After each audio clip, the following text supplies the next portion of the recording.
The alarm hit before I even had my boots on. Red lights spinning across the maintenance bay. A voice screaming through the comm that the throne hall was under attack. And the Queen needed a technician right now. Not in 5 minutes. Not after I finished my coffee. Right now. I grabbed my tool case and ran. My name is Daniel Hart. I work for a salvage company that fixes machines nobody else wants to touch. And 3 weeks ago, they shipped me to the Vel systems to patch atmospheric seals on a trade station. I never asked to be near royalty. I never asked to be near a war either, but that is exactly what I ran into when I burst through the hall doors and saw the Queen of the Nine Reaches on one knee, her chest armor cracked open like an egg, sparks pouring out of the seam, and 6 of her guards forming a wall around her, while something outside the windows kept firing on the palace shields. Her name was Mira Vosen, Sovereign of the Reaches, and she looked up at me with eyes that were furious, not scared. Scared would have been easier to deal with. Furious meant she still thought she could win this. "You are the human technician," she said. It was not a question. "I fix machines," I said. "What happened to your armor?" An assassin's charge hit the resonance core before my guards cut her down. The armor keeps my authority signal active. Without it, every reach in this system will think I am dead, and they will tear each other apart fighting for my throne within the hour. That was the moment I understood. This was not a broken hinge or a leaking pipe. This was the difference between a peaceful transition and a civil war, and it was sitting on my shoulders, because I happened to be the only person in the building holding a multi-tool. "Get her behind the pillar," I shouted at the guards, and to my surprise, they listened. One of them, a tall officer named Threll, hauled the Queen back, while the others kept firing through the windows at whatever was still out there. I knelt beside her and pulled the breastplate open enough to see the damage. The core inside was not metal, not exactly. It was some kind of grown crystal tissue that pulsed with a faint light, like a heartbeat you could see. Right now, that heartbeat was stuttering, flickering, dying. "Talk fast," I said. "What does this thing actually do?" "It broadcasts my signal across the reaches. It tells every soldier, every governor, every citizen with a receiver, that their sovereign lives and commands. If it fails during a crisis, the signal reads as death. Do you understand what that means? It means I need to fix it in the next 2 minutes, or your empire falls apart." "Yes?" No pressure then. I did not have Veal diagnostic tools. I did not have their manuals. What I had was 3 weeks of experience patching organic seals on the trade station, and a stubborn refusal to let someone die on my watch because I did not try hard enough. I pulled a strip of conductive gel from my kit, the same gel I used to patch breathing seals, and pressed it into the fracture in the crystal lattice. Nothing happened. Outside, something slammed against the palace shields hard enough to shake dust from the ceiling. Threll shouted that the shields would not hold much longer.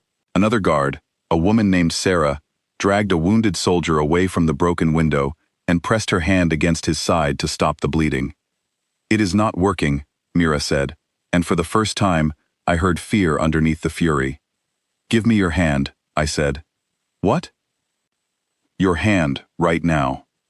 She gave it to me without asking why, which told me she trusted me more than she wanted to admit. I pressed her palm against the gel patch and touched my multi-tool to the crystal, feeding it a tiny current, just enough to wake the lattice up without frying it. The theory in my head was simple. The armor read her nervous system to generate the glow. If I could not force the crystal to heal on its own, maybe her own signal could finish the job, if I gave it a spark to work with. The crystal flickered gold. Then it went dark again.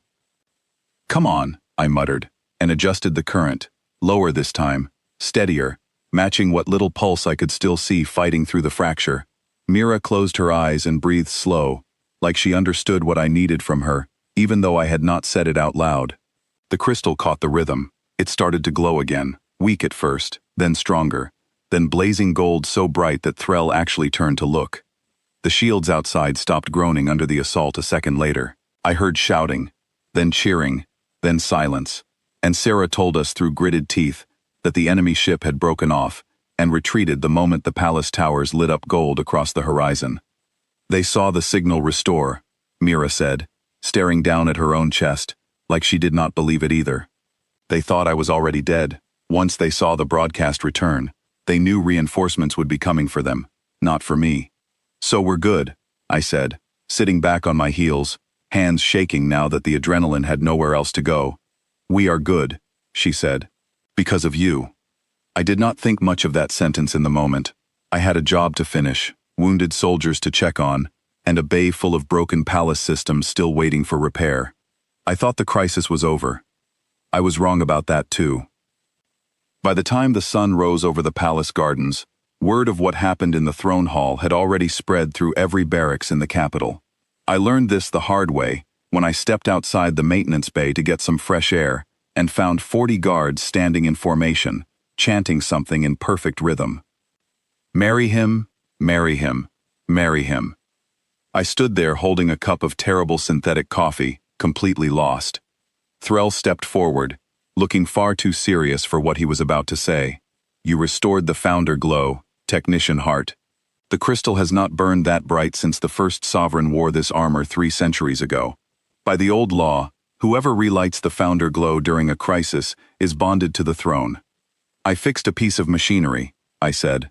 I did not propose marriage to anyone. The law does not care what you intended, Threll said. Only what you did. I spent the next 20 minutes trying to explain the concept of doing your job without any hidden agenda, and it did not work, because apparently, an entire legal system built over hundreds of years does not bend just because one exhausted mechanic finds it inconvenient. Mira arrived before things could escalate further, and the guards dropped their chant the moment she raised her hand. She dismissed them with a single word and turned to face me in the quiet garden path, morning light catching the gold still faintly glowing under her collar.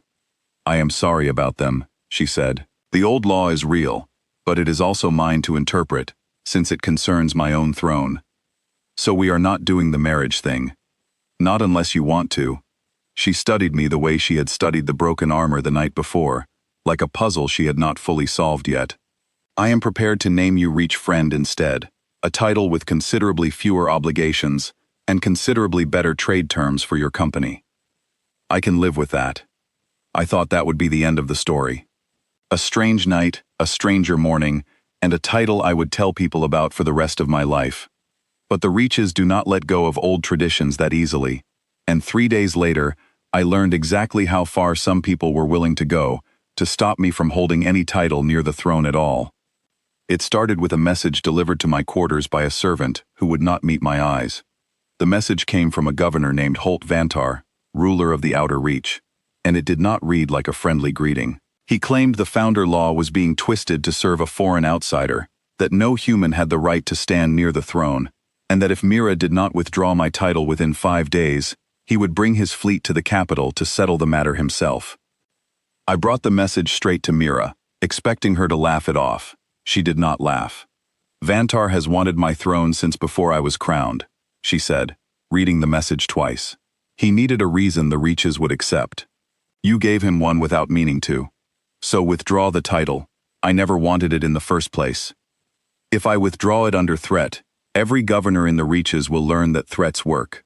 I cannot rule that way. Then what do we do? She looked at me for a long moment, and I saw something shift behind her eyes. The same look she had in the throne hall, right before she trusted me with her own hand. Vantar respects one thing, above politics. That's skill.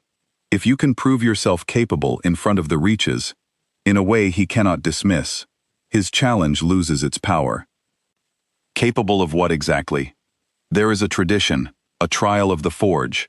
Any claimant to a title near the throne can be challenged to repair the sovereign's ceremonial engine, the one that powers the capital shield array, without any modern tools, using only what the ancient smiths would have had. It has not been attempted in 200 years, because it is considered nearly impossible. And Vantar gets to pick the challenge.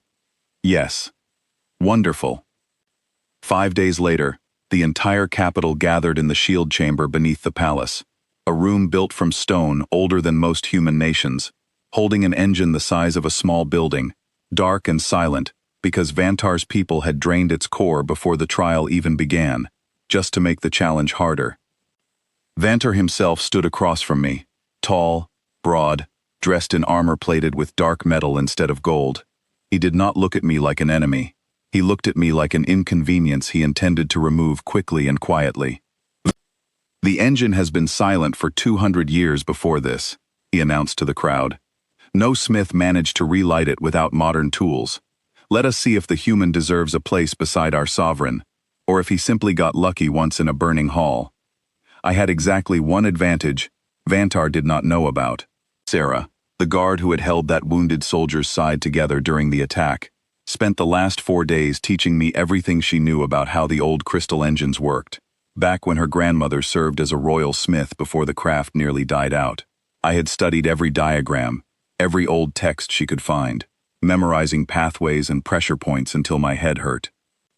I stepped up to the engine and placed both hands on the cold, dark casing. The crowd went quiet. I found the primary access seam exactly where Sarah said it would be, hidden beneath a decorative panel that most people assumed was purely ornamental. I pried it open with a simple metal rod, no scanner, no modern tool, just leverage and patience. Inside, the crystal lattice looked nothing like Mira's armor. It was thicker, older, laced with dust that had settled over 2 centuries of silence. Vantar's people had drained the core, but they had not damaged the lattice itself.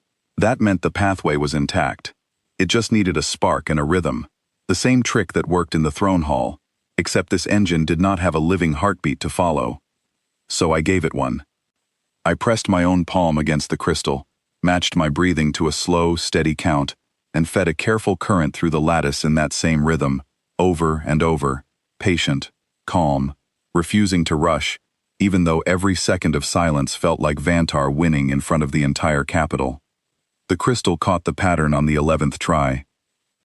It lit up slow at first, a dim spark deep inside the lattice, then brighter, spreading through the pathways like sunrise crossing a field, until the entire engine hummed back to life, and the shield array above the palace shimmered gold across the sky for the first time in 200 years. The crowd did not chant this time. They went completely silent, then erupted into a roar of noise that shook dust from the ceiling stones. Vantar did not join the noise. He stood frozen, staring at the glowing engine, and for a moment, I thought he might refuse to accept it, might claim some trick or some cheat. But instead, he did something I did not expect. He walked forward, knelt beside the engine, placed his own hand against the warm crystal, and bowed his head. "I have underestimated skill wearing an unfamiliar face," he said, loud enough for the crowd to hear. "The trial is decided. I withdraw my challenge." Mira stepped down from the platform where she had watched the entire trial without saying a single word, and stood beside me in front of the crowd, the gold light from the engine washing over both of us. "The Reach friend has earned his place," she said, "not through an old law he never asked for, but through skill this hall has witnessed with its own eyes. Let no governor question it again." Vantar rose and gave a short nod, the kind of respect one skilled worker gives another, even across a rivalry. He left the chamber without another word, and I learned later that he sent a formal message to Mira within the week, requesting trade terms instead of threats, which Sarah told me was the closest thing to an apology a governor of his pride would ever offer. I stayed in the Reaches for another 2 years after that trial, running repair contracts that grew far beyond anything my old company back on the trade station ever imagined for me. Sarah became the closest thing I had to family out there, teaching me more about crystal engines than any manual ever could, and Thrall never let me forget the day 40 guards chanted outside my door, bringing it up every single time I tried to look serious in front of new recruits. Mira and I never did marry, not that anyone in the capital stopped joking about it for years afterward. What we built instead was something the old law never anticipated, a partnership built on trust instead of tradition, the kind that held the Reaches steady through storms no ceremony could have prevented. I never wanted to be a hero. I never wanted a title, a trial, or a throne room full of chanting guards either. I just wanted to fix machines and go home at the end of the day. But sometimes the job finds you anyway, in the middle of an attack, in a dark forge 200 years silent, in a language you barely understand, and all you can do is press your hands against the broken pieces and refuse to give up until something lights back up. That turned out to be enough, it always is, if you just keep trying past the point where anyone else would quit.